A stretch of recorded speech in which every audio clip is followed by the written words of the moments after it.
الحمدللہ میں جس وقت 12 سال کی عمر کا تھا جب میں حافظ قرآن ہو گیا تھا ماشاء اللہ. الحمدللہ.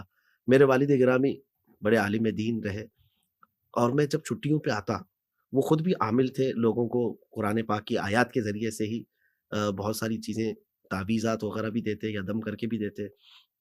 تو میری والدہ جو ہے وہ ہمارے والد سے کہتی کہ اس کو بھی کچھ دے دیں. میں جب حافظ بن کر کے آیا، پھر عالم کورس بھی کر رہا تھا، تو کبھی نظر بد کا اثر ہے یا کبھی طبیعت کی خرابی ہے، انہوں نے کبھی مجھے نہیں دیا. اور وہ کہتے کہ اس کے سینے میں قرآن پورا موجود ہے، ہم تو 1 آیت 2 آیت کسی کو لکھ کر کے دیتے ہیں، اس کی تسلی ہے یہ. واہ اور واہ جب اس واہ. کے پاس ہے تو اس کو احساس ہو کہ پورا قرآن موجود ہے ہمارے پاس.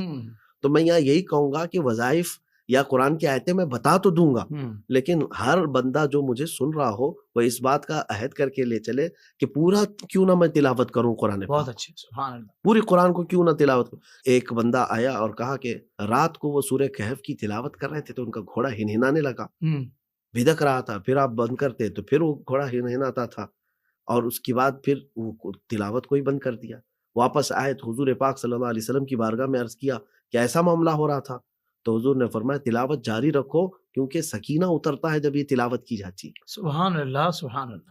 تو اللہ تبارک و تعالیٰ کے کلام کو تلاوت کرنے کے وقت سکینہ اترتا ہے، جو جانوروں کو بھی احساس ہوتا ہے. اللہ تو پھر اکبر. انسانوں کو کیوں نہیں اثر ہوگا؟ کیا کہنے ہیں مفتی تو صاحب. انسانوں کو اثر ہوگا، تلاوتیں ہیں. تو لیکن بندے کو یہاں یہ چاہیے، مومن کو یہ چاہیے کہ اللہ کا کلام میرے ساتھ ہے اور میں پورا روز تلاوت کروں گا. اب میں فضائل بتانے چلا ہوں. میرے آقا صلی اللہ تعالیٰ علیہ وسلم کی حدیث ہے، حضور فرماتے ہیں جس نے سورہ یاسین پڑھ لیا پورے دن کے لیے اس کی کافی ہو گیا، ضرورتیں پوری ہو گئی اس کی. اچھا. پورے اس کی دن کی ضرورتیں پوری ہو گئیں، سبحان اللہ اللہ. تعالیٰ اس کو محتاج نہیں بنائے گا. واہ واہ ایک واہ. دوسری حدیث میں ہے، سورہ صافات کا بھی ذکر ہے ساتھ میں. صحیح.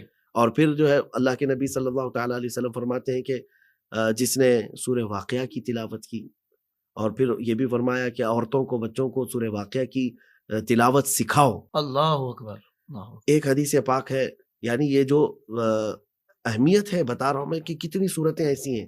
تو میں جتنی صورتیں بتاؤں گا اگر آپ وہ ساری چیزیں تلاوت کرنے لگ جائیں تو پھر الحمدللہ آپ بڑے عامل ہیں. اس لیے کوشش یہ کریں کہ قرآن پاک جیسے تلاوت ہوتا ہے اسی انداز سے تلاوت کرتے چلے جائیں، کیونکہ حدیث ہے کہ اگر بندے کو دعا کرنے کا وقت نہیں ملا اور تلاوت میں مشغول رہا جی. تو فرمایا گیا ہے کہ اس کو اللہ تبارک و تعالیٰ اس کے مانگنے سے سوا، بلکہ جتنے لوگ دعا کر رہے ہوں گے ان سب سے سوا اس کو عطا فرمائے گا. اللہ اکبر. سبحان اللہ. کیوں؟ اس لیے کہ وہ رب کا کلام پڑھنے میں مصروف ہے، وہ دعا کرنے کا وقت نہیں ملا اس کو. کیا کہنے ہیں مفتی صاحب. واہ واہ. تو جو وظائف کے پیچھے بھاگ رہے ہوں ان سے بھی میں یہی کہتا ہوں کہ قرآن کی تلاوت کرتے جاؤ، ہر آیت وظیفہ ہے.